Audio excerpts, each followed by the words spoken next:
میں نے پرسوں کی تقریر میں اور کل کی تقریر میں میں نے کہا تھا، میں نے یہ نہیں کہا کہ کسی پارٹی کو فلاں کو ووٹ دو، میں نے کہا مسلمانوں ایک ہو جاؤ، اتفاق سے اتحاد سے، اپنا اچھا برا تم اچھی طرح سے، اور ایک جگہ جاؤ، جہاں جانا ہے ایک جگہ جاؤ، تم جس کو بہتر سمجھتے ہو لیکن مل کر جاؤ، ایک جگہ جانا چاہیے، تمہارا ووٹ بٹنا نہیں چاہیے۔ جانتے ہو جب یہ تقریر یوٹیوب پر چھوڑی گئی تو آپ ہی کے بہار کا ایک آدمی کیا کمنٹ کرتا ہے، اس مرتبہ مولانا جرجیس کو کسی راجنیتک پارٹی نے بلاوا نہیں دیا، اس کے اکاؤنٹ میں پیسہ نہیں ڈالا ہے، اس لیے جرجیس صاحب کی بھاشا بدل گئی، نکالنا چاہا، بائیکاٹ کرنا چاہا، اتنا ہی سیمانچل کے لوگوں نے سر آنکھوں پر رکھا ہے۔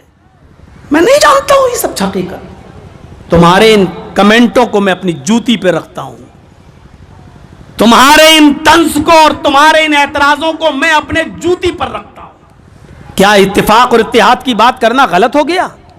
میں کہاں کہہ رہا ہوں کہ اس کو ووٹ دو، بھائی آپ اپنا علاقے میں آپ ہم سے زیادہ جانتے ہیں، لیکن میں یہ کہہ رہا ہوں کہ پورے ہندوستان کی نظریں اس وقت بہار پر ہیں۔ مسلمانوں تم من یہدہ اللہ فلا مضل لہ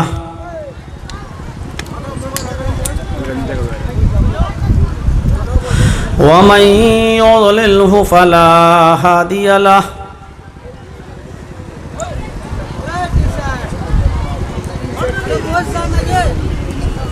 وأشهد أن لا إله إلا الله وحده لا شريك له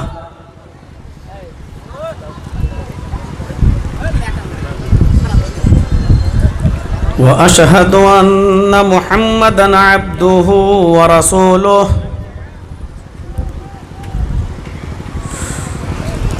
أما بعد فإن خير الحديث كتاب الله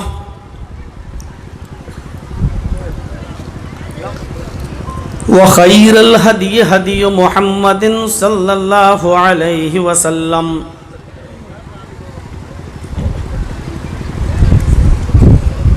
وشر الأمور محدثاتها وكل محدثة بدعة وَكُلَّ بِدْعَةٍ ضَلَالَةٍ وَكُلَّ ضَلَالَةٍ فِي النَّارِ۔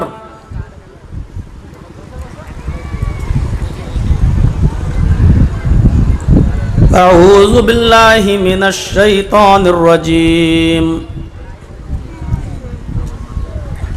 بسم اللہ الرحمن الرحیم، والعصر ان الانسان لفی خسر الا الذین آمنوا وعملوا الصالحات وتواصوا بالحق وتواصوا بالصبر۔ رب اشرح لی صدری ویسر لی امری واحلل عقدۃ من لسانی یفقہوا قولی۔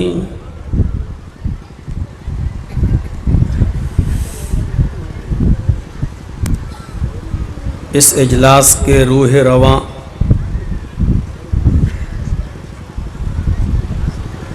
اور مدرسہ دارالیتامہ والمساکین للبنات کے اہم ذمہ دار جناب حافظ ولی اختر صاحب اسٹیج پر تشریف فرما اور اس اجلاس کی نظامت کا فریضہ انجام دینے والی شخصیت فضیلت الشیخ مولانا پرویز فیضی حفظہ اللہ، فضیلت الشیخ مولانا توحید عالم سلفی حفظہ اللہ،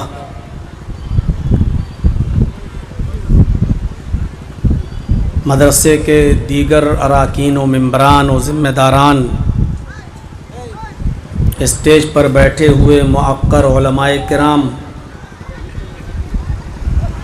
علاقے کے معزز احباب، اسلام پور ضلع کٹیہار اور اس کے اطراف و اکناف سے تشریف لائے ہوئے معزز سامعین حضرات، پردہ نشین اسلامی خواتین، پیاری ماں اور بہنوں، نوجوانوں اور عزیز بچوں، ایک لمبے عرصے کے بعد آپ کے روبرو ہونے کا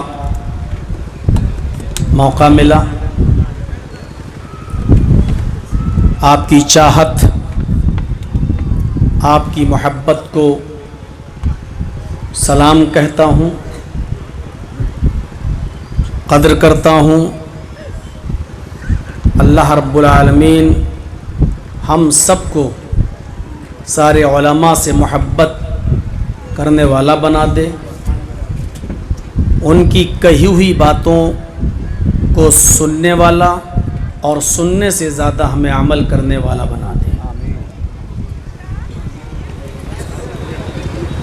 الیکشن کا دور چل رہا ہے، تاریخ متعین ہو چکی ہے، اور اس سلسلے میں بہت سی باتیں آپ کے علاقے کے محبوب شخصیت توقیر صاحب نے علاقے کی پسماندگی کی طرف اشارہ کر ہی دیا ہے۔ یہ دینی جلسہ ہے، اس اجلاس میں ہم کتاب و سنت پر مبنی کچھ باتیں سننے آئے ہیں۔ اللہ رب العالمین سے دعا ہے کہ ہمیں اس پر عمل کرنے کی توفیق عطا فرما، اور ساتھ میں یہ بھی دعا کرتا ہوں کہ اللہ العالمین بہار کے اس ہونے والے الیکشن میں ہم تمام مسلمانوں کو سوچ سمجھ کر فیصلہ کرنے کی توفیق عطا فرمائے، اتفاق اور اتحاد کے ساتھ کام کرنے کی توفیق عطا فرمائے۔ اور ساتھ میں یہ دعا بھی کرتا ہوں کہ اللہ تعالی ہم تمام مسلمانوں کو ووٹ ڈالنے میں منتشر ہونے سے بچائے، اختلاف کرنے سے بچائے، ہمیں اپنے ووٹوں کی طاقت کو پہچاننے کی توفیق عطا فرمائے۔ میرے ساتھیوں، اس وقت کا الیکشن بہت اہم ہے اور پوری دنیا کی نظر اس وقت بہار پر لگی ہوئی ہے۔ اللہ تعالی ہمیں صحیح فیصلہ کرنے کی توفیق عطا فرمائے۔ آپ ہم سے زیادہ جانتے ہیں، یہاں کے حالات سے ہم سے زیادہ واقف ہیں، آپ اپنا اچھا برا ہم سے زیادہ سمجھتے ہیں۔ اللہ تعالی ہمیں اور آپ کو سب کو عقل سلیم عطا فرمائے۔ میں نے سورہ عصر کی تلاوت کی ہے۔ سورت تو بہت چھوٹی ہے لیکن بہت اہم سورت ہے۔ اس سورت کے اندر اللہ رب العالمین نے کامیاب انسان کی، کامیاب شخص کی 4 علامتوں کا ذکر کیا ہے۔ یہ بتایا ہے کہ دنیا میں کون سا انسان نقصان میں نہیں ہے، گھاٹے میں نہیں ہے، خسارے میں نہیں، اور اس کی 4 کیٹیگریز بتائی ہیں۔ کیا وہ چاروں چیزیں ہمارے اندر پائی جا رہی ہیں یا نہیں، یہ آج ہمیں غور کرنا ہے۔ اللہ رب العالمین نے زمانے کی قسم کھائی ہے، اور زمانے کی قسم کھا کر کہا ہے کہ روئے زمین پر جتنے بھی انسانوں کو تم دیکھ رہے ہو سب نقصان میں ہیں۔ والعصر، زمانے کی قسم۔ اس کے بعد کہا ان الانسان لفی خسر، روئے زمین پر جتنے بھی لوگوں کو تم دیکھ رہے ہو پوری کی پوری انسانیت سر تا پا، سر سے لے کر پیر تک نقصان میں ڈوبی ہوئی ہے۔ زمانے کی قسم کھائی، اللہ قسم کیوں کھاتا ہے، یہ ایک بہت اہم مسئلہ ہے۔ میں آج کے اس خطاب میں اس طرف نہیں چل سکتا۔ اللہ کو کیا ضرورت پڑی قسم کھانے کی؟ قسم تو کمزور لوگ کھاتے ہیں۔ جرجیت صاحب پر بھروسہ نہیں ہے، تب جرجیت صاحب قسم کھا کر کہیں گے کہ نہیں صاحب مجھ پر بھروسہ کرو، آپ نے مجھے جو 50,000 روپے ادھار دیے ہیں، 1,00,000 روپیہ ادھار دے رہے ہیں، آپ یقین کرو اللہ کی قسم میں 1 مہینے میں تمہارا پیسہ تمہیں لوٹا دوں گا۔ ہمیں قسم کھانے کی ضرورت اس لیے پڑ رہی ہے کیونکہ سامنے والا اعتبار نہیں کر رہا ہے، بھروسہ نہیں کر رہا ہے۔ اللہ کو قسم کھانے کی کیا ضرورت پڑ گئی؟ کیا اللہ بھی کمزور ہے؟ نہیں۔ عرب کے اندر ایک دستور تھا، وہاں اس بات کو زیادہ اہمیت دی جاتی تھی جو بات قسم کھا کر کہی جاتی تھی۔ بغیر قسم کھائے ہوئے جب کوئی بات کہی جاتی تھی تو اس کا اعتبار کم ہوتا تھا، اس کا وزن کم ہوتا تھا، اور جب کوئی شخص قسم کھا کر کوئی بات کرتا تھا تو اس کی بات کا وزن ہوتا تھا، اس کی بات کو زیادہ معتبر سمجھا جاتا تھا۔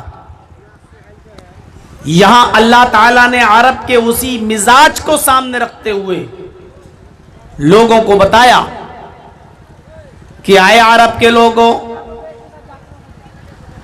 اگر تمہیں قسم کھا کر کوئی بات کہی جائے تو اس بات کو تم زیادہ اہمیت دیتے ہو، اس بات کو تم زیادہ اچھی طرح مانتے ہو، اس بات کا وزن تمہاری نظروں میں زیادہ ہوتا ہے، تو میں بھی زمانے کی قسم کھا کر تمہیں بتاتا ہوں صرف اعتبار دلانے کے لیے کہ تم قسم کے ذریعے کوئی بات کہی جائے تو زیادہ مانتے ہو، تو میں بھی قسم کھا کر اس بات کا یقین دلا رہا ہوں تمہیں۔ زمانے کی قسم، اب یقین کس بات کا دلا رہا ہے؟ ان الانسان لفی خسر، روئے زمین پر کوئی بھی آدمی فائدے میں نہیں ہے، سب نقصان میں ہے۔ یقین کرو میری بات کا، سب نقصان میں ہے۔ ان الانسان میں الف لام جنسیت کا ہے، پوری کی پوری انسانی جنس نقصان میں ہے۔ ہندو، مسلم، سکھ، عیسائی، بوڑھا، جوان، مرد، عورت، پوری کی پوری نسل انسانی نقصان میں ہے۔ کون نقصان میں نہیں ہے اس کو اللہ نے الگ کر دیا ہے، وہ میں ابھی بتاتا ہوں تھوڑی دیر کے اندر۔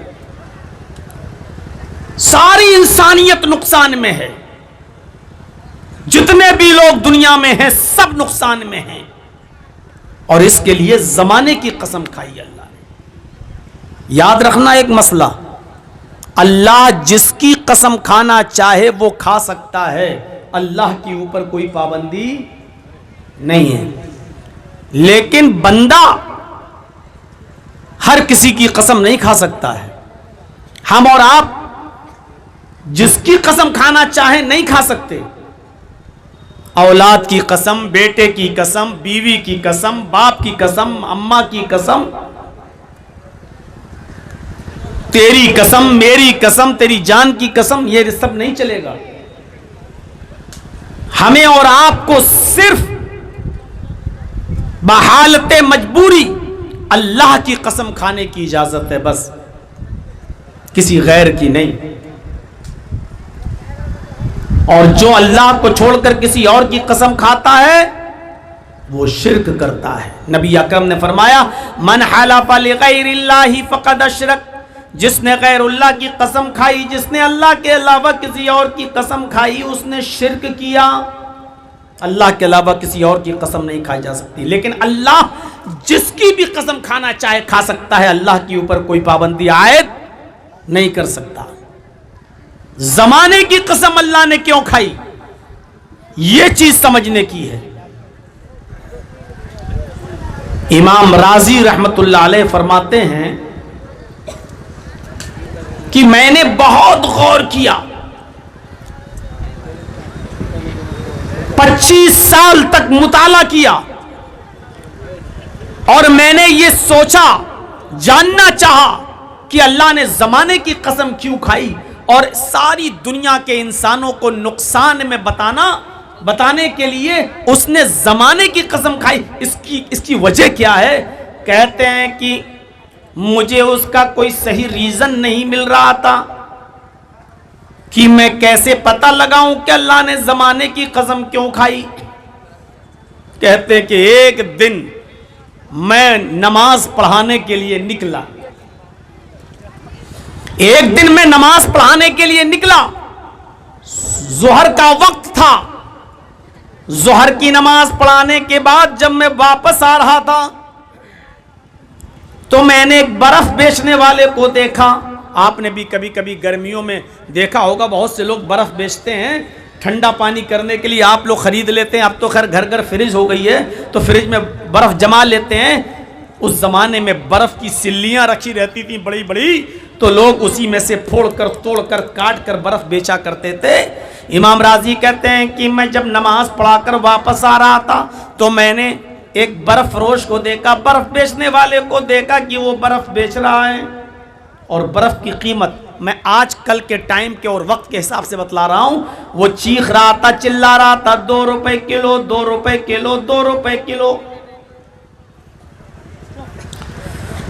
امام راضی فرماتے ہیں کہ جب میں ظہر کی نماز پڑھانے کے بعد گھر آ گیا، عصر کا وقت ہوا، جب میں عصر کی نماز پڑھانے گیا تو میں نے دیکھا کہ وہی برف بیچنے والا برف کی قیمت کم کر چکا ہے، 2 روپے کلو بیچ رہا تھا، عصر تک اس نے برف کی قیمت 1 روپے کلو کر دی، 1 روپے کلو۔ امام راضی کہتے ہیں جب میں عصر پڑھا کر گھر آیا اور مغرب کی نماز پڑھنے کے لیے جب گیا تو میں نے برف بیچنے والے کو دیکھا کہ اس نے قیمت اور کم کر دی، 25 پیسے کلو، 50 پیسے کلو، 50 پیسے کلو۔ عشاء تک جب میں گیا تو میں نے دیکھا اس نے اور کم کر دی قیمت، 25 پیسے کلو، 25 پیسے کلو، 2 روپے سے شروع کیا اور لاسٹ میں 25 پیسے کلو۔ جیسے ہم کئی جلسوں میں ہم نے دیکھا ہے کہ شروع میں کھانے کا ہوٹل جب کھلتا ہے تو لوگ 100 روپے اس کے بھر پیٹ کھانے کا رکھتے ہیں، اور جب جرجی صاحب کا وقت آتا ہے تو رات کے 2 بجے ہونے تک جب دیکھتے ہیں کہ کھانا بہت بچ رہا ہے اور کہیں بیکار نہ چلا جائے تو کھانے میں اس ہوٹل کی قیمت گھٹا دیتے ہیں، 50 روپے کلو، 50 روپے کلو کر دیتے ہیں، 50 روپے کا بھر پیٹ کھانا کھاؤ، یہ ہو جاتا ہے۔ تو میرے بھائیوں ایسے ہی برف بیچنے والے کا جب برف نہیں بکا تو 2 روپے سے 1 کلو آ گیا، 1 کلو بھی جب لوگوں کو مہنگا لگا تو 50 پیسے پہ آ گیا، 50 پیسے بھی جب مہنگا لگا تو 25 پیسے پہ آ گیا۔ امام راضی کہتے ہیں جب میں عشاء کی نماز پڑھا کر گھر واپس آ رہا تھا تو میں نے برف بیچنے والے کو دیکھا کہ وہ چیخ چیخ کر اعلان کر رہا ہے کہ لوگوں آؤ، لوگوں آؤ، برف لے جاؤ، فری میں لے جاؤ، میرا برف گھلنے سے پگھلنے سے بہتر ہے، میرا برف گلنے سے بہتر ہے کہ تمہارے کام آ جائے، تم اور تمہاری بیوی بچے اس کا ٹھنڈا پانی پی لیں، میرے پاس رکھا رہے گا تو گھل جائے گا، پگھل جائے گا، آؤ اور فری میں برف لے جاؤ۔ برف بیچنے والا اس کی قیمت گھٹا چکا ہے اور فری میں تقسیم کرنا شروع کر دیا، فری میں۔ امام راضی کہتے ہیں اس کے بعد میں گھر آیا، کھانا کھایا، اور کھانا کھانے کے بعد جب میں بستر پر سونے کے لیے چلا تو میری عادت تھی قرآن کی چند سورتیں پڑھنے کی، اس کے بعد میں سویا کرتا تھا۔ امام راضی کہتے ہیں کہ میں قرآن پڑھنے لگا، اور قرآن پڑھتے پڑھتے سورت کے اوپر سے میرا گزر ہوا اور میں نے پھر یہی سورت پڑھنا شروع کر دی. والعصر ان الانسان لفی خسر الا الذین آمنوا وعملوا الصالحات وتواصوا بالحق وتواصوا بالصبر. زمانے کی قسم، روئے زمین پر رہنے والا ہر انسان نقصان میں ہے. زمانے کی قسم، روئے زمین پر بسنے والا ہر شخص خسارے میں، نقصان میں. میرے سامنے پھر یہ صورت آئی. آج میں سمجھ گیا کہ اللہ نے لوگوں کو نقصان میں بتانے کے لیے زمانے کی قسم کیوں کھائی. میں نے برف بیچنے والے سے سیکھ لیا. جیسے برف گھلتا جاتا ہے، پگھلتا جاتا ہے، پانی بن کر بہتا جاتا ہے، جیسے برف جوں جوں گھلتا جاتا ہے اس کی قیمت کم ہوتی جاتی ہے اور ایک وقت آتا ہے کہ فری میں بانٹنا پڑتا ہے اس کو. تو جس طرح برف گھلتا ہے اس کی قیمت بھی گھٹتی جاتی ہے. اسی طریقے سے زمانہ گزرتا جاتا ہے. ایک دن، 2 دن، 1 ہفتہ، 2 ہفتہ، 1 مہینہ، 2 مہینہ، 1 سال، 2 سال. جیسے جیسے یہ زمانہ گزرتا جاتا ہے انسان کی عمر بھی برف کی طرح گھلتی جاتی ہے، پگھلتی جاتی ہے، کم ہوتی جاتی ہے. مجھے یہاں آئے ہوئے تقریباً 8-10 سالیں تو ہو ہی گئی ہوں گی. 8-10 سالوں کے بعد اب آ رہا ہوں آپ کی اس بستی میں. اس کا مطلب کیا ہے؟ جرجی صاحب کی زندگی اس سے پہلے جب آئے تھے اور اب جو آ رہے ہیں وہ اپنی زندگی کے، اپنی عمر کے 8 سال 10 سال کم کر چکے ہیں. گھل چکی ہے اتنی زندگی، کم ہو چکی ہے اتنی زندگی. جن لوگوں نے 10 سال پہلے یہاں مجھے سنا تھا، آج 10 سال کے بعد یہاں سن رہے ہیں، ان کی زندگی بھی 10 سال کم ہو چکی ہے. جس طرح برف کھلتا جاتا ہے، پگھلتا جاتا ہے، انسان کی زندگی بھی برف کی مانند کھلتی جاتی ہے، پگھلتی جاتی ہے اور انسان اپنی قبر کے قریب ہوتا جاتا ہے. ایک دن گزر گیا. یہ آج کی رات جو آپ یہاں گزار رہے ہیں، جو 27 تاریخ کی رات ہے، جو اب 28 شامل ہو چکی ہے، 28 شروع ہو چکا ہے. صبح جب آپ اٹھیں گے سو کر تو آپ ایک رات اپنی زندگی کی کم کر چکے ہوں گے. یعنی آپ ایک رات اپنی قبر کے قریب ہو چکے ہوں گے. اور برا مت مانیے گا، ہم جیسے جیسے دن اور رات، ہفتہ، مہینہ اور سال گزارتے جا رہے ہیں، ہم قبر کے نہیں، اپنی جنت یا اپنی جہنم کے قریب ہوتے جا رہے ہیں. 2 ہی جگہ ہیں بس، جنت یا جہنم. ہم اور آپ یا تو جنت کے قریب جا رہے ہیں یا جہنم کے قریب. خدا نخواستہ اگر ہماری یہ زندگی عیاری میں، مکاری میں، فریب کاری میں، بدعمالیوں میں گزر رہی ہے تو اس کا مطلب یہ ہے کہ ہم جہنم کے قریب ہو رہے ہیں. ایک انسان اپنی زندگی کے 10 سال، 12 سال، 20 سال، 30 سال، 50 سال، 60 سال گزار چکا ہے. اب اس کی زندگی 10، 12، 15، 20 سال کی اور رہ گئی ہے.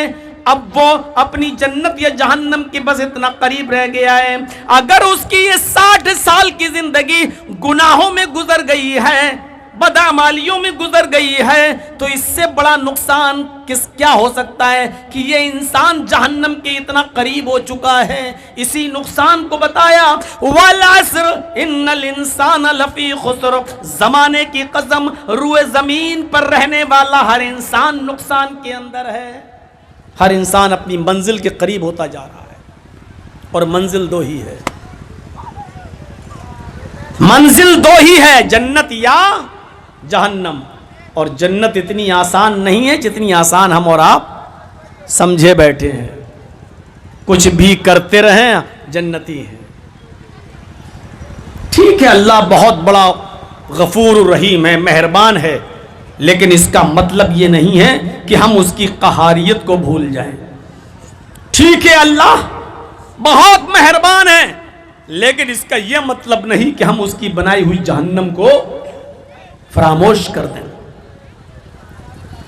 ہمیں جنت کی امید اگر ہے اور ہونی بھی چاہیے تو جہنم کا ڈر بھی ہونا چاہیے۔ یہی تو حضرت عمر کہا کرتے تھے کہ ہمیں جنت میں جانے کی اتنی امید ہے کہ اگر کوئی فرشتہ پکار کر یہ کہے کہ اس دنیا کے سارے انسان جہنمی ہیں، صرف ایک انسان جنت میں جائے گا، تو حضرت عمر کہتے ہیں میں اللہ سے یہ امید رکھوں گا کہ وہ جنتی ہم ہی ہیں، وہ جنتی میں ہی ہوں۔ حضرت عمر کو یہ امید تھی۔ اگر کوئی فرشتہ یہ کہے کہ سارے انسان جہنم میں جائیں گے، صرف ایک آدمی جنت میں جائے گا، تو حضرت عمر کہتے ہیں کہ مجھے یہ امید ہوگی کہ شاید اللہ کی ذات سے شاید وہ ایک جنتی میں ہی ہوں۔ لیکن وہی عمر یہ بھی کہتے ہیں کہ اگر آسمان کا فرشتہ یہ کہے کہ سارے کے سارے جتنے انسان ہیں سب جنت میں جائیں گے، صرف ایک انسان جہنم میں جائے گا، تو میں اللہ سے اتنا ڈرتا ہوں گا، اتنا ڈروں گا کہ مجھے یہ خیال ہوگا، میں اس جہنم سے ڈروں گا، اللہ سے ڈروں گا، اور یہ سوچوں گا کہ جہنم میں جانے والا وہ ایک انسان کہیں میں ہی تو نہیں ہوں۔ امید ہے تو بہت زیادہ، ڈر بھی ہے تو بہت زیادہ۔ اگر کوئی یہ کہے فرشتہ کہ سب جہنمی ایک جنتی، تو میں امید رکھوں گا کہ شاید وہ جنتی میں ہی ہوں، اور اگر فرشتہ یہ کہے کہ سب جنتی ایک جہنمی، تو میں یہ ڈروں گا کہ کہیں وہ جہنم میں جانے والا میں ہی تو نہیں ہوں۔ اس امید، خوف، ڈر کے بیچ میں جو چیز ہمارے دل میں پیدا ہو وہی تقویٰ کہلاتی ہے، وہی پرہیزگاری کہلاتی ہے۔ تو اس روئے زمین پر جتنا بھی انسان ہے، ایک ایک کر کے ایک ایک دن گزارتا جا رہا ہے، وہ اپنی قبر کے قریب ہوتا جا رہا ہے، اپنی منزل جنت یا جہنم کے قریب ہو رہا ہے۔ خدا نہ خواستہ اگر ہم اور آپ جہنم کے قریب ہو رہے ہیں تو پھر اس سے بڑا خسارہ کوئی نہیں ہو سکتا، اس سے بڑا نقصان کوئی نہیں ہو سکتا۔ چلیے اب کون لوگ نقصان میں نہیں ہیں ان کی تفصیل اب آ رہی ہے آپ کے سامنے۔ کون نقصان میں نہیں ہے؟ پہلے تو کہہ دیا سب نقصان میں، اب کہا اللہ تعالی فرما رہا ہے یہ لوگ نقصان میں نہیں ہیں، الا الذین آمنوا، جو ایمان لائے، وعملوا الصالحات، اور جنہوں نے صالح اور نیک عمل کیے۔ دو چیزیں، یہ دونوں چیزیں ایک ہیں، ایمان اور عمل صالح۔ یاد رکھیے گا اگر ہمارے پاس ایمان ہے اور عمل صالح نہیں ہے تو بیکار ہے، اور عمل صالح ہے لیکن ایمان نہیں ہے تو وہ بھی بیکار ہے۔ یہ دونوں چیزیں ایک ہیں، جیسے موبائل اور سم، یہ دونوں چیزیں ایک ہیں، الگ الگ ملتی ضرور ہیں لیکن موبائل اور سم یہ دونوں لازم اور ملزوم ہیں۔ اگر آپ کے پاس موبائل ہے، 1 لاکھ روپے کا خریدا ہو، ایپل کا فون ہو، بہت مہنگا ہے، لیکن اگر اس کے اندر سم نہیں ہے تو آپ بات نہیں کر سکتے۔ سم ہونا ضروری ہے، اور آپ کے پاس سم ہے، اس میں 50,000 روپے کا بیلنس بھرا ہوا ہے، سم ہے، بیلنس بھی ہے، لیکن وہ سم آپ کے پاس پڑی ہوئی ہے، کسی موبائل میں نہیں ہے، تو وہ بھی بیکار ہے۔ 50,000 روپے اس سم میں ہے لیکن آپ بات نہیں کر سکتے، کیوں؟ کیونکہ سم کے لیے موبائل ضروری ہے۔ آپ کے پاس لاکھوں روپے کا موبائل ہے لیکن آپ بات نہیں کر سکتے، کیوں؟ کیونکہ اس کے اندر سم نہیں پڑی ہوئی ہے۔ اسی طریقے سے ایمان ہے اور عمل صالح ہے، اگر ایمان ہے عمل صالح نہیں تو بیکار، عمل صالح ہے لیکن ایمان نہیں تو بھی بیکار۔ اب سنیے، الا الذین آمنوا وعملوا الصالحات، ایمان جو ایمان لائے اور ایمان لانے کے بعد جنہوں نے عمل صالح کیے. وَتَوَاصَوْا بِالْحَقِّ وَتَوَاصَوْا بِالصَّبْرِ، اور جنہوں نے حق کی تلقین کی، حق بات بولنے کو لے کر ایک دوسرے کو وصیت کی، حق بات کہنے میں کبھی سمجھوتا نہیں کیا، جنہوں نے حق کی تلقین کی. وَتَوَاصَوْا بِالصَّبْرِ، اور جنہوں نے مصیبتوں پر صبر کی، صبر کی تلقین کرتے رہے، صبر کی وصیت کرتے رہے، وہ لوگ بھی گھاٹے اور نقصان میں نہیں ہیں. یہاں حق اور صبر کو ایک ساتھ بیان کیا ہے، کیونکہ حق بات کہو گے تو پریشانیاں تو آئیں گی ہی. حق بات بول کر دیکھ لو، سچی بات بول کر دیکھ لو.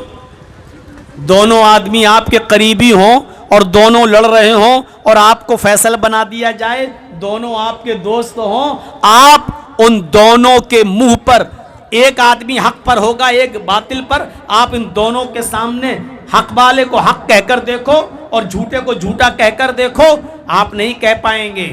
ارے پنچایتیں جب بٹھائی جاتی ہیں تو پنچ لوگ بھی فیصلہ کرنے میں بہت آناکانی کرتے ہیں، کہیں ایسا نہ ہو کہ دوسری پارٹی ہم سے ناراض ہو جائے، دوسری پارٹی ہم سے غصہ ہو جائے، اس لیے وہ بیلنس بنا کر چلتے ہیں تاکہ کوئی ہم سے ناراض نہ ہونے پائے. میرے بھائیوں، فیصلہ آپ سے سچ اور جھوٹ کا کروایا جا رہا ہے، لیکن آپ اس موقع پر سچ اور جھوٹ کا فیصلہ نہیں، ایسا بیلنس لے کر چلتے ہو کہ یہ بھی ہم سے ناراض نہ ہو اور یہ بھی ہم سے ناراض نہ ہو. ابھی کوئی لڑکا کسی لڑکی کو بھگا کے لے جائے اور پنچایت بیٹھ جائے گاؤں میں، جو پنچایت ہوں گے، گاؤں کے مکھیا، سرپنچ، یہ سب لوگ بیٹھیں گے نا، تو جانتے ہو لڑکے والے پر جرمانہ لگائیں گے. تو فلاں کی لڑکی کو لے کر بھاگا ہے، چل 5 لاکھ روپے جرمانہ دے، اس لڑکی کی زندگی برباد ہو گئی ہے، یا اس لڑکی کے ساتھ شادی کر. لڑکی بالغ ہے، لڑکا جب لے کر بھاگا تو لڑکی خود رضامند تھی، لیکن پنچایت جب گاؤں میں بیٹھے گی تو پنچ لوگ فیصلہ کریں گے کہ لڑکے والا 2 لاکھ روپے جرمانہ دے. بے تیرے باپ کا فیصلہ ہے، کہاں سے یہ قانون لے کر آئے ہو کہ جرمانہ لڑکے والا دے؟ اگر لڑکی نہ چاہتی تو لڑکا کسی بھی قیمت پر اس لڑکی کو بھگا کر لے کر جا ہی نہیں سکتا تھا. لڑکی کی بھی تو مرضی تھی، پھر جرمانہ صرف لڑکے والا کیوں دے؟ حق بات کہہ کر دکھاؤ، ہمت ہے تو لڑکی کی برائی کر کے دکھاؤ اور لڑکی کے ماں باپ پر بھی جرمانہ لگا کر دکھاؤ، لیکن نہیں دکھا سکتے، آپ نہیں کہہ پاؤ گے یہاں حق بات. میں یہ بات اس لیے کہہ رہا ہوں کہ میری پہلی تقریر سن 1999 میں توحید صاحب کے علاقے میں تیتواری میں ہوئی تھی.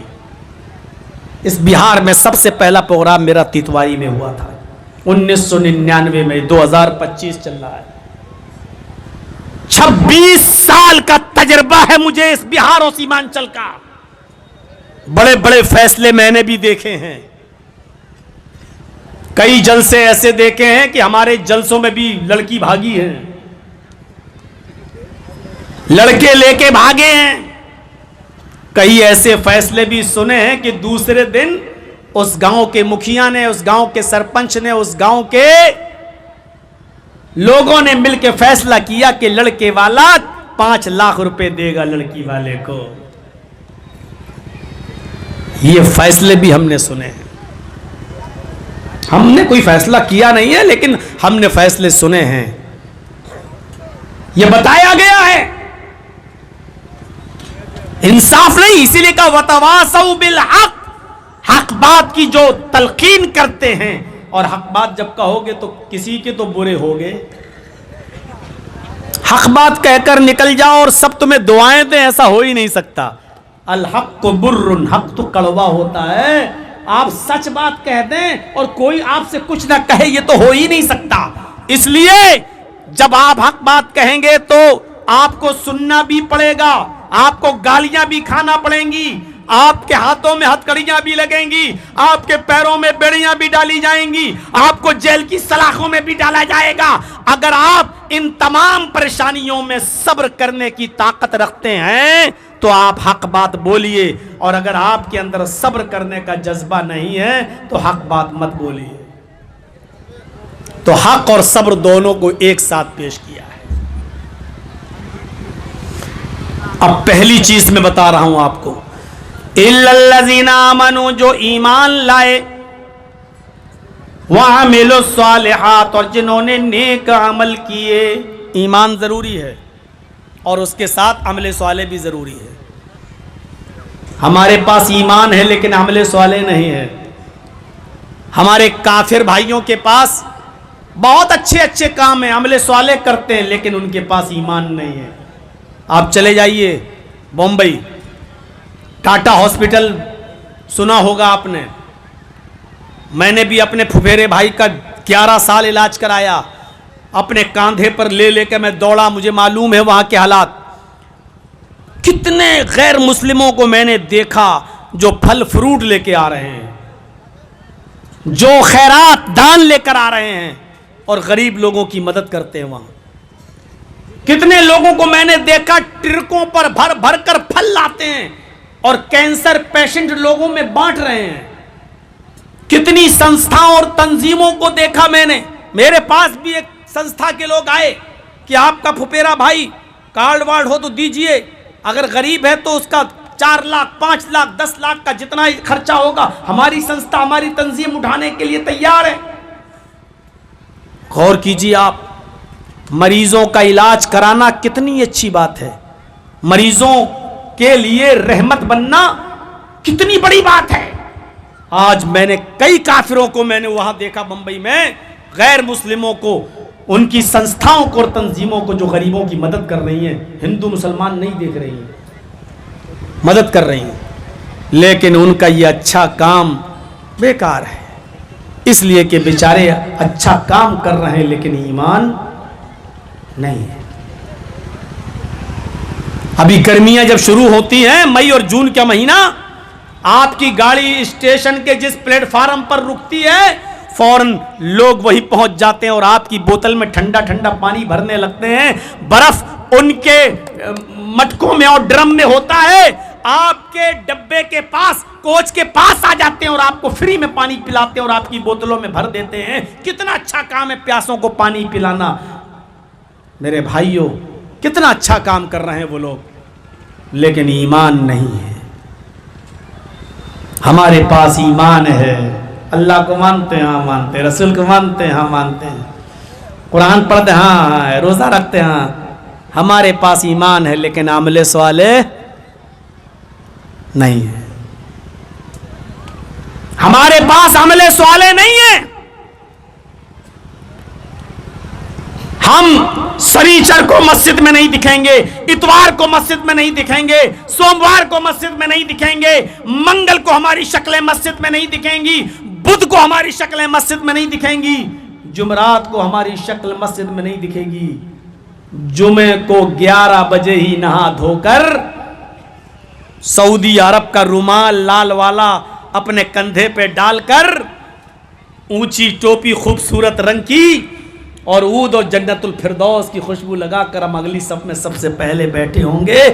ایک وقت کی نماز بھی ہم جمعے کے دن پڑھتے ہیں تو اس نیت سے آتے ہیں کہ اگر ہم جمعے کے دن بھی نماز نہیں پڑھیں گے تو گاؤں والے کہیں گے کہ کتنا بڑا کمینہ ہے, دیکھو جمعے تک کی نماز نہیں پڑھتا ہے.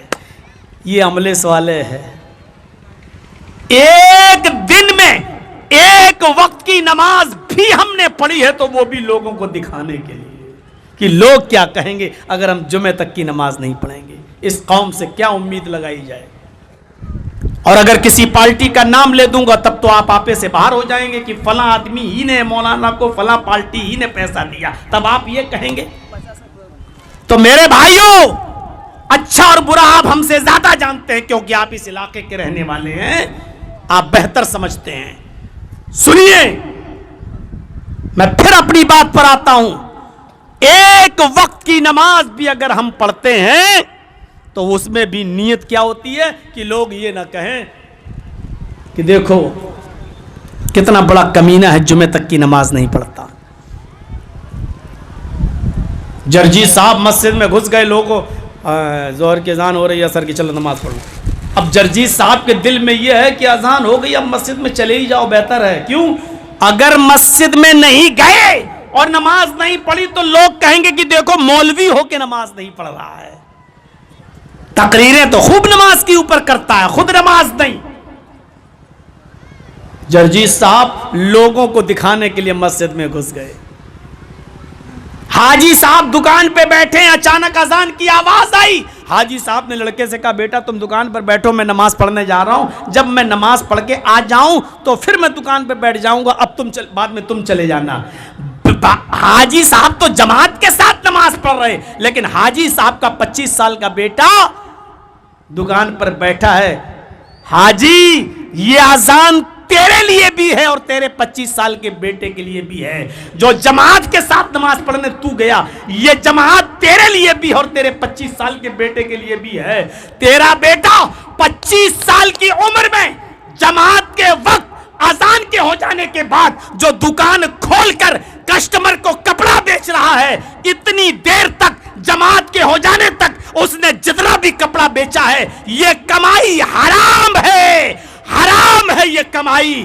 تجھے چاہیے تھا کہ یہ دکان بند کرتا اور اپنے بیٹے کو بھی اپنے ساتھ مسجد میں لے جاتا اور اس کو بھی جماعت کے ساتھ نماز پڑھاتا.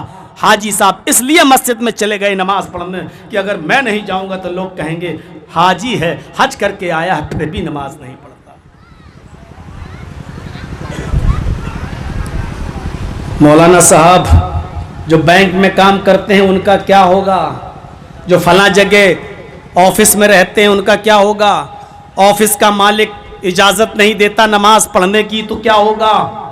سن لیجئے ایک مسلمہ اصول، سن لیجئے ایک مسلمہ قاعدہ. ہر وہ سروس، ہر وہ بزنس، ہر وہ تجارت، چاہے وہ سرکاری ہو یا پرائیویٹ، حرام ہے جس میں مصروف رہ کر آپ نماز کو جماعت کے ساتھ پابندی کے ساتھ نہیں پڑھ پاتے ہیں. آپ کا بزنس اگر نماز سے روک رہا ہے تو وہ بزنس حرام. آپ کی سروس اگر آپ کو نماز سے روک رہی ہے تو وہ سروس حرام. آپ کی ڈیوٹی اگر آپ کو نماز سے روک رہی ہے تو وہ ڈیوٹی حرام. یہ مسلمہ اصول ہے. ڈیوٹی چھوڑی جا سکتی ہے لیکن نماز نہیں. سروس ٹھکرائی جا سکتی ہے لیکن نماز نہیں. میں نے اس دن بھی بتایا تھا، یاد نہیں آ رہا کہاں، نماز کسی بھی پوزیشن میں معاف نہیں ہے. جنگ ہو رہی ہو تب بھی نماز ہے. اگر 100 آدمی جنگ لڑ رہے ہیں کافروں سے اور جنگ کی حالت میں اذان ہو جائے، نماز کا وقت ہو جائے تو 50 آدمی نماز پڑھیں گے اور 50 آدمی جنگ کا مورچہ سنبھالیں گے.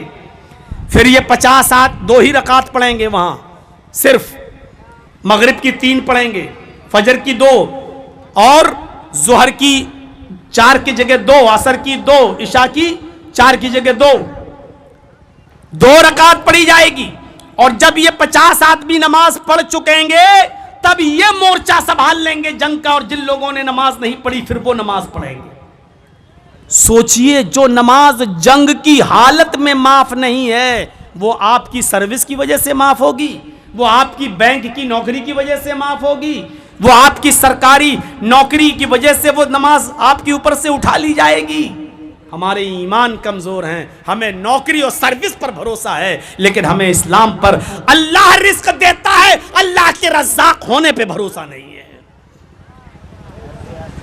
بہت سخت بات کہہ دی آج میں نے. بہت سے لوگوں کو برا بھی لگے گا جو سرکاری ڈپارٹمنٹ میں جڑے ہوں گے، پرائیویٹ نوکری، جن کو نمازیں نہیں پڑھنے دی جاتی ہیں یا جن پر سختی کی جاتی ہے. ارے میرے بھائیو، آپ بات کرتے ہو سروس کی. جب خبیب کو سولی پر لٹکایا جانے لگا کافروں کے بیچ میں، خبیب سے پوچھا، خبیب سولی پر لٹکنے جا رہے ہو، بتاؤ کوئی آخری تمنا ہے؟ کہنے لگے ہاں. کہا کیا؟ باپ سے ملو گے؟ کہا نہیں. ماں سے ملنا چاہتے ہو؟ کہا نہیں. بیوی سے ملنا چاہتے ہو؟ کہا نہیں. بیٹے سے ملنا چاہتے ہو؟ کہا نہیں. رشتہ داروں سے ملنا چاہتے ہو؟ کہا نہیں. کہا پھر آخری تمنا کیا ہے؟ کہا 2 رکعت نماز پڑھنا چاہتا ہوں. سولی پہ لٹکنے والے ہیں، تمنا کیا ہے؟ 2 رکعت نماز پڑھنے کی مہلت دے دو. یہ ہے نماز،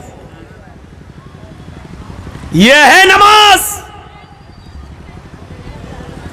کھڑے ہو کر پڑھنے کی طاقت نہیں ہے تو بیٹھ کے پڑھو. بیٹھ کے پڑھنے کی طاقت نہیں تو لیٹ کے پڑھو. لیٹ کے پڑھنے کی طاقت نہیں تو کروٹ سے پڑھو. کروٹ سے بھی پڑھنے کی طاقت نہیں ہے تو آنکھ کے اشارے سے پڑھو. آنکھ کے اشارے سے بھی پڑھنے کی طاقت نہیں ہے تو اپنے لب اپنے ہونٹ ہلا کر پڑھو. پیشاب کی نلی لگی ہوئی ہے، پیشاب آپ کر رہے ہیں، استنجا آپ کر رہے، نہیں لے پاتے ہیں پانی، بستر پر ہیں، پیشاب کی نلی لگی ہوئی ہے، آپ کے تھیلی لٹکی ہوئی ہے، لیکن نماز اس حال میں بھی آپ کے اوپر سے معاف نہیں ہے. تھیلی لٹکی ہے، لٹکی رہے، آپ کو اس حال میں بھی نماز پڑھنا ہے. پیشاب کے قطرے نکل جاتے ہیں، جیسی آپ استنجا کر کے اٹھتے ہیں، کھڑے ہوتے ہی پیشاب کی 2-4 بوندیں نکل آتی ہیں. یہ ایک بیماری ہے. اس کنڈیشن میں آپ ناپاک نہیں ہوں گے. آپ کو صرف پانی کا چھینٹا مارنا ہے اپنی شرمگاہ پر، اور ہر نماز کے لیے نیا وضو بنانا ہے. لیکن اس حال میں بھی آپ کو نماز پڑھنا ہوگی. بہانہ نہیں چلے گا. میں اٹھتا ہوں پیشاب نکل جاتا ہے، مولانا میں پاک نہیں رہتا. اللہ نے آپ کو بیٹا دیا ہے، 5 لڑکیوں کے بعد آج خوشی ہے، لیکن یہاں بچہ پیدا ہوا، آپ خوشی منا رہے ہیں. 5 بیٹیوں کے بعد اللہ نے بیٹا دیا ہے. ادھر آذان کا وقت ہو گیا ہے، نماز کا ٹائم ہو گیا ہے. نماز اس خوشی کے موقع پر بھی تمہیں پڑھنا ہے. اللہ نے بیٹا دیا ہے، اتنا خوش مت ہوئیے کہ عبادت بھول جاؤ. اللہ نماز پڑھنے تمہیں اس وقت بھی جانا ہوگا. اللہ نے اگر بیٹا چھین لیا ہے، ایک ہی بیٹا تھا، 5 لڑکیاں تھیں، ایک بیٹا تھا، وہ بھی مر گیا، انتقال کر گیا. ابھی آپ اس کے غم میں آنکھوں میں آنسو بھرے ہیں، رو رہے ہیں. آپ افسوس میں، اذان کا وقت ہو گیا ہے، بیٹا مر گیا ہے، لیکن اذان کا وقت ہے. اپنے بیٹے کے غم کو تھوڑی دیر کے لیے بھول جا. اب مسجد میں جا، نماز تجھے اب بھی پڑھنا ہے. غور کر رہے ہیں؟ خوشی ہے تب بھی نماز پڑھنا ہے. کوئی مر گیا ہے، گھر کا قریبی ہے، تب بھی نماز پڑھنا ہے. باپ مر جائے لیکن نماز تب بھی پڑھنا ہے.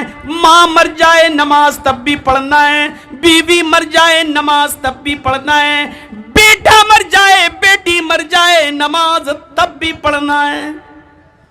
نکاح کے منڈل پہ بیٹھے ہیں، مولانا صاحب نکاح پڑھانے آ رہے ہیں، خوشی کا موقع ہے، اذان کا وقت ہے، دولہا بنے بیٹھے ہو، اذان کا وقت ہے، نئی نویلی دلہن آنے والی ہے، اذان اس دلہن کو بھی پڑھنا ہے، اس دولہا کو بھی پڑھنا ہے. خوشی کے موقع پر بھی نماز، غم کے موقع پر بھی نماز. نماز کسی بھی حال میں معاف نہیں.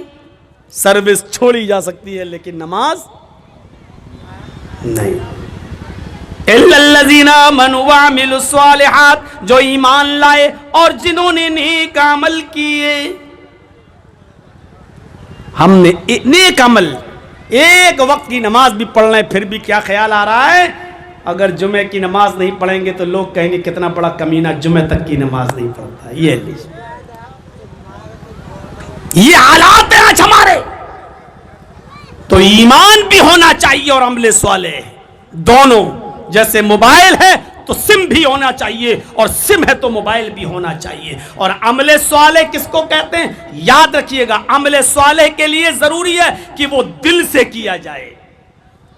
دل سے عمل صالح وہی مانا جائے گا جو دل سے ہوگا. آپ اگر نماز پڑھنے آ رہے ہیں اور دل سے آ رہے ہیں تو عمل صالح ہے. آپ کوئی بھی عمل کر رہے ہیں لیکن دکھاوے کے لیے کر رہے ہیں. آپ کو معلوم ہے ایک آدمی گھر سے نکلے گا, تلوار لے کر جائے گا, بیوی کو چھوڑے گا, بچوں کو چھوڑے گا, اپنا گھر چھوڑے گا, مکان چھوڑے گا, اپنا کھیت چھوڑے گا, اپنی زمین چھوڑے گا, اپنی جائیداد چھوڑے گا, سب چھوڑے گا اور کافروں سے جنگ کرے گا, لڑے گا, لڑتے لڑتے قتل بھی کر دیا جائے گا, مارا بھی جائے گا. اللہ قیامت کے دن اس سے پوچھے گا میرے بندے بتا میرے لیے کیا کیا؟ وہ کہے گا اللہ تیرے لیے میں اپنی جان دے کر آیا ہوں, تیری راہ میں میں مر گیا ہوں, تیری راہ میں میں شہید ہوا ہوں. اللہ کہے گا تو جھوٹ بولتا ہے, تو میری راہ میں نہیں مرا. اللہ کہے گا تو قتل تو ہوا ہے لیکن میری راہ میں نہیں مرا, کیونکہ جب تو تلوار چلا رہا تھا, کافروں کو مار رہا تھا, تو تیرے دل میں نیت یہ تھی کہ لوگ بہت بڑا بہادر کہیں, لوگ بہت بڑا جری کہیں, لوگ بہت بڑا تجھے بہادر و جری کہیں. تو دنیا میں جو چاہتا تھا تجھے کہا گیا, لہذا اب تو جہنم میں جا. غور کر رہے ہیں آپ, گردن کٹانے کے بعد, شہید ہو جانے کے بعد بھی جہنم میں جا رہا ہے. کیوں؟ کیونکہ جنگ تو کیا, لڑا تو, جہاد میں تو گیا, لیکن دل میں یہ نیت تھی کہ لوگ اسے بہت بڑا بہادر کہیں. اتنے سے دل میں خیال کے آ جانے کی وجہ سے وہ جہنم میں جا رہا ہے. ہم کتنے خیال کرتے ہیں, روزہ افطار کرا رہے ہیں تو ویڈیو بن رہی ہے, کسی غریب عورت کو ساڑی دے رہے ہیں, رمضان کے مہینے میں کپڑا دے رہے ہیں تو اس کی بھی فوٹو کھینچ کے ہم واٹس ایپ پہ ڈال رہے ہیں. آج ہم نے اتنی غریب عورتوں کو کپڑا پہنایا, آج ہم نے اتنے لوگوں کو روزے میں افطار کرایا, ہم چیزیں دکھلا رہے ہیں, ہم نے کیا کیا چیزیں کھلائی ہیں. ان تمام چیزوں پر نظریں ڈالو. قربانی کا بکرا لائے, فوٹو کھینچا, واٹس ایپ پہ ڈال رہے ہیں. کیا آج ہم 25,000 کا بکرا لے کر آئے, دعا کرنا اللہ میری قربانی کو قبول فرما لے. حج کرنے جا رہے ہیں, عمرہ کرنے جا رہے ہیں, خانہ کعبہ کے سامنے کھڑے ہو کے سیلفی کھینچی اور اس کو ہم واٹس ایپ اور فیس بک پہ ڈال رہے ہیں. اللہ نے مجھے عمرے کی توفیق دی, دعا کرنا اللہ تعالیٰ میرے عمرے کو قبول فرمائے. میرے بھائیوں, آج ہر عمل میں دکھاوا ہے, ریا اور نمود گھس چکی ہے, اور یہی چیزیں ہیں جو عمل تو ہے لیکن عمل صالح نہیں ہیں. اللہ تعالیٰ نے عمل صالح کرنے کا حکم دیا ہے, عمل کرنے کا حکم نہیں دیا. عمل صالح کرو,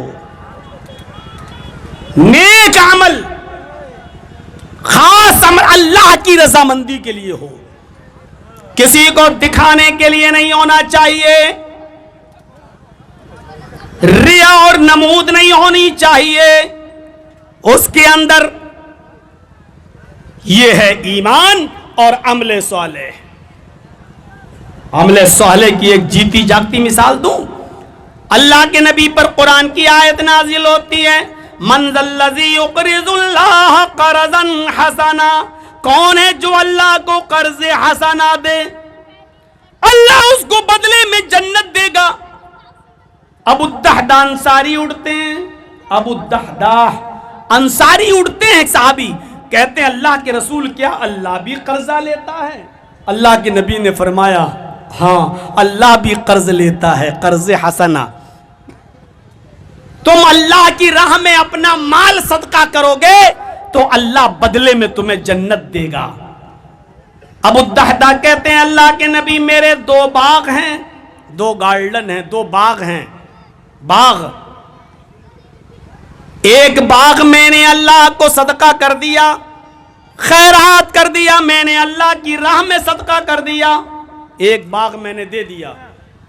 مدینے کے اندر 2 باغ تھے ان کے, ایک باغ دے دیا. اور کون سا باغ دیا؟ جس میں کھجور لگ چکے تھے, کھجوروں کی فصل تیار تھی اور کل یا پرسوں 1 یا 2 دن میں کٹنے والی تھی وہ فصل. ابو الدحداح نے وہ باغ دے دیا, صدقہ کر دیا. گھر پہ آئے, بیوی گھر پہ نہیں ملی.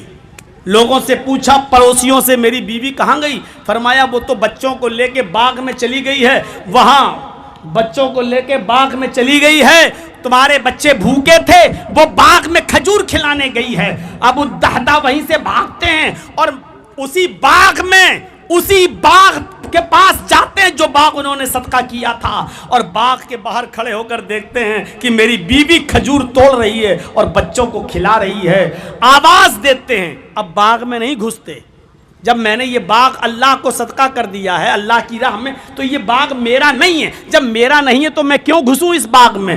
آواز دیتے ہیں او میری بیوی۔ بیوی نے اپنے شوہر کی آواز سنی تو پیچھے مڑ کے دیکھا، جی بچوں کو لے کر باہر آؤ۔ کہا کیا ہوا؟ کہا جلدی نکلو۔ بیوی اپنے بچوں کو لے کر جلدی سے باہر نکلی۔ ابو الدہدہ نے دیکھا کہ بیوی کی اوڑھنی میں کچھ کھجوریں ہیں، ان کھجوروں کو ہاتھ سے اٹھایا اور باغ میں پھینک دیا۔ بچوں کی جیب میں ہاتھ ڈالا تو کھجوریں تھیں، اس کی جیب سے کھجوریں نکالی اور پھینک دیں۔ پھر اپنے بچوں سے کہا بیٹا منہ کھولو، بچوں سے کہا بیٹا منہ کھولو۔ بچوں نے منہ کھولا، منہ میں جو کھجور تھی بچوں کے، اس کھجور کو بھی ابو الدہدہ نے نکال لیا۔ دیکھیے تذکرۃ الحفاظ علامہ شمس الدین ذہبی کی، منہ کھولا، اس کھجور کو بھی نکال لیا، اور نکالنے کے بعد اس کھائی ہوئی کھجور کو بھی باغ میں پھینک دیا۔ کہا اے اللہ مجھے اس باغ تک آنے میں دیر ہو گئی تھوڑی سی، جو کھجور میرے بچے اور میری بیوی کھا چکی، جو پیٹ میں چلا گیا، اس کا تو میں مالک نہیں ہوں، اس کا تو میں کچھ نہیں کر سکتا، لیکن جو کھجوریں میرے بچوں کی جیب میں، میری بیوی کے دامن میں اور میرے بچوں کے منہ میں تھی، میں نے ان کھجوروں کو چھین کر تیرے باغ میں ڈال دیا ہے۔ اے اللہ اب یہ باغ جب میرا نہیں تو کھجوریں بھی میری نہیں، میں نے تیری راہ میں صدقہ کر دیا۔ اے اللہ میں نے اپنا وعدہ پورا کر دیا، تو اپنا وعدہ پورا کر، یعنی اللہ میں نے تیری راہ میں صدقہ دے دیا، تو بھی مجھے بدلے میں جنت دے دے۔ اس کو کہتے ہیں عمل صالح۔ عمل صالح، کھجور جو منہ میں تھی اس کو بھی چھین لیا اپنے بچوں سے اور اس کھجور کو بھی باغ میں ڈال دیا۔ کہ اللہ میرے پہنچنے میں دیر ہو گئی۔ کہاں ملیں گی یہ مثالیں؟ یہاں باغ اللہ کو کی راہ میں خیرات کیا، صدقہ دیا، تو اپنے بچوں کو کھجور تک نہیں کھانے دیا۔ ہم تو غریبوں کو وہ مال دیتے ہیں جو ہمارے بچے بھی کھانے کے لائق نہیں ہوتے ہیں۔ کپڑے پرانے ہو گئے غریبوں کو دے دیے، کیوں؟ اب میرے بچے نئے کپڑے پہنیں گے، پرانے کپڑے ہیں دے دو۔ میرے بھائیوں یہ نیکی نہیں ہے۔ لن تنالوا البر حتی تنفقوا مما تحبون، اس وقت تک تمہیں نیکی نہیں مل سکتی ہے جب تک کہ اللہ کی راہ میں اس چیز کو خرچ نہ کرو جو تمہیں پسند ہے۔ مما تحبون، جو تمہیں پسند ہے۔ کیا پرانے کپڑے پہننا تمہیں پسند ہے؟ جب نہیں ہے تو پرانے کپڑے تم غریبوں کو دیتے ہو اور نئے کپڑے خود پہنتے ہو۔ تم اس وقت تک نیکی کو نہیں پا سکتے ہو جب تک کہ اللہ کی راہ میں وہ چیز خرچ نہ کرو جو تمہیں پسند ہو۔ عبداللہ ابن عمر بہت بیمار ہو گئے، بہت، بچنے کی امید نہیں تھی۔ حکیموں نے زبردست علاج کیا، خطرے سے باہر نکل گئے، اور جب خطرے سے باہر نکلے تو حکیموں نے ان کی بیوی سے کہا کہ آج تمہارے شوہر جو بھی کھانا چاہیں کھا سکتے ہیں، اب پرہیز بند، بستر پہ تو رہیں گے کچھ دن، آرام تو کریں گے، لیکن اب اس کی زندگی خطرے سے باہر ہو گئی ہے، اب جو کھانا چاہیں کھلاؤ ان کو۔ بیوی نے پوچھا کہیے کیا کھاؤ گے؟ بہت دن تک بستر پر بیمار رہے، پرہیز کروایا میں نے، اب بتاؤ کیا کھاؤ گے؟ کہنے لگے میری بیوی اگر مچھلی مل جائے تو بنا لو، اگر بازار میں مچھلی مل جائے تو بنا لو۔ بیوی نے اپنے غلام قاصد کو بھیجا، جاؤ، غلام کو بھیجا، غلام بازار میں گیا، اتفاق دیکھو بازار میں مچھلی نہیں ملی۔ بیوی نے کہا غلام سے واہ آج ہی مچھلی نہیں ملی۔ عبداللہ ابن عمر نے کہا کوئی بات نہیں، جب نہیں ملی تو بیچارے کو ڈانٹ کیوں رہی ہو؟ کہاں سے لائے؟ جب بازار میں آئی نہیں تو کہاں سے لائے گا؟ دوسرے دن پھر بھیجا، دوسرے دن بھی مچھلی نہیں ملی، پھر ڈانٹ رہی ہے تمہیں مچھلی نہیں ملتی ہے؟ عبداللہ ابن عمر نے کہا ڈانٹو نہیں، جب نہیں ملی تو کہاں سے لے کے آئے گا بیچارہ؟